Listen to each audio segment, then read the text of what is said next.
I must admit that I too, among hundreds of millions of educated people, was under the impression that the African slave trade was the sole responsibility of the Christian Europeans, the white race. That is, until I started exploring the subject in greater depth, and especially after reading an incredibly enlightening book called The Legacy of Arab Islam in Africa by John Alambila Azuma.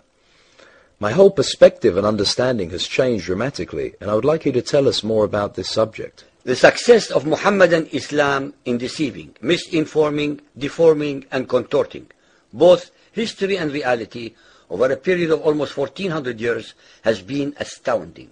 That is, until now.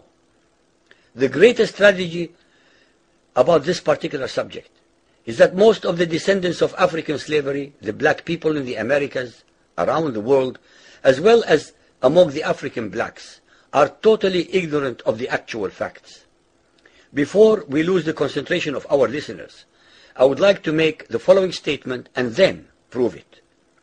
That the worst, most inhumane and most diabolical institution of the black African slave trade was initiated, refined, perpetrated, and implemented by the Mohammedan Arabs and later aided and abetted by the black converts to Mohammedan Islam.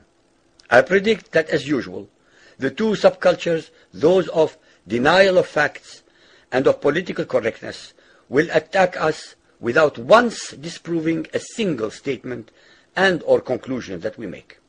Slavery was not created by the white races, because it has existed throughout human history and practiced by every tribe, culture, civilization, racial group, and religion.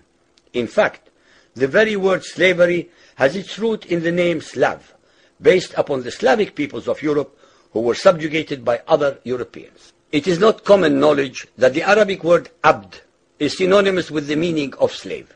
For example, Abdullah means literally the slave of Allah, and that in the language of the Arabs, all black peoples are called abid, plural, for slaves. While much has been written concerning the transatlantic slave trade, surprisingly little attention has been paid to the Islamic slave trade across the Sahara, the Red Sea, and the Indian Ocean. While the European involvement in the African transatlantic slave trade to the Americas lasted for just over 3 centuries, the Arab involvement in the African slave trade has lasted 14 centuries, and in some parts of the Mohammedan world is still continuing to this day. The birth of Mohammedan Islam and its conquests brought about the birth of institutionalized, systematized, and religiously sanctioned slave trade on a massive and global scale. In fact, the Quran allows the taking of slaves as booty or reward for wars of aggression against any and all unbelievers, most of the human population. This has led to an enormous number of so-called holy wars, jihad in Arabic. There was and is absolutely nothing holy about these wars, which are primarily to plunder, slaughter, rape, subjugate, and rob other human beings of their wealth, produce, freedom, and dignity. Mohammedan Muslim states and tribes attacked other non-Muslim groups to achieve these objectives. Although Islamic jurisprudence laid down regulations for the treatment of slaves, however, incredible and heinous abuses have occurred throughout the history of Mohammedan Islam. By the Middle Ages, the Arabic word abd was in general used to denote a black slave, while the word mamluk referred to a white slave. Ibn Khaldun, 1332 to 1406, the preeminent Islamic medieval historian and social thinker, wrote, "The Negro nations are, as a rule, submissive to slavery, because they have attributes that are quite similar to dumb animals." It should also be noted that black slaves were castrated based on the assumption that the blacks had an ungovernable sexual appetite.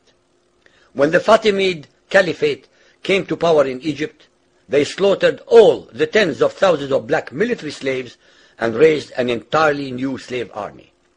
Some of these slaves were conscripted into the army at age 10.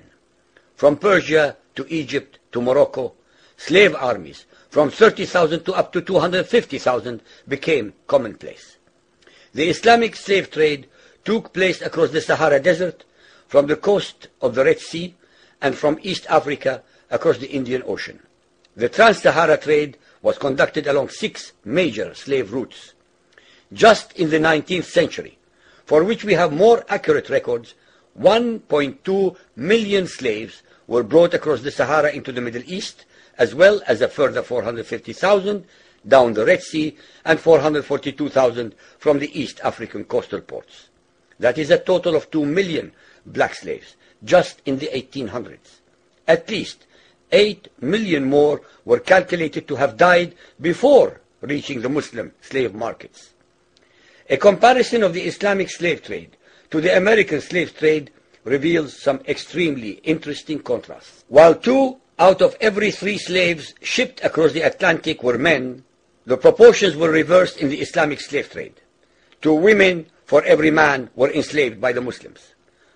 While the mortality rate of slaves being transported across the Atlantic was as high as 10%, the percentage of slaves dying in transit in the Trans-Sahara and East African slave market was a staggering 80 to 90%.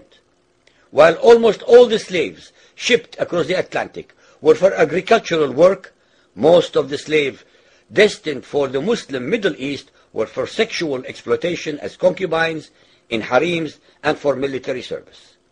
While many children were born to the slaves in the Americas, the millions of their descendants are citizens in Brazil and the United States today. Very few descendants of the slaves that ended up in the Middle East survived. While most slaves who went to the Americas could marry and have families, most of the male slaves destined for the Middle East were castrated, and most of the children born to the women were killed at birth. It is estimated that possibly as many as 11 million Africans were transported across the Atlantic, 95% of which went to South and Central America, mainly to Portuguese, Spanish, and French possessions. Only 5% of the slaves ended up in what we call the United States today. However, a minimum of 28 million Africans were enslaved in the Muslim Middle East.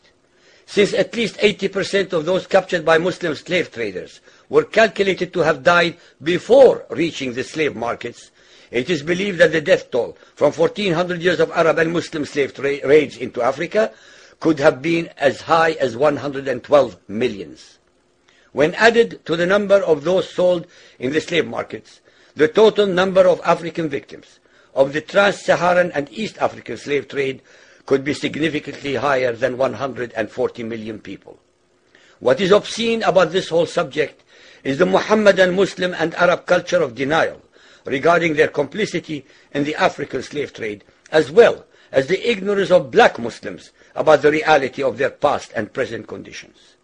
The statistics and reports above are based upon the logbooks kept at the African slave ports, ship logs, travelers' reports, eyewitness accounts, etc.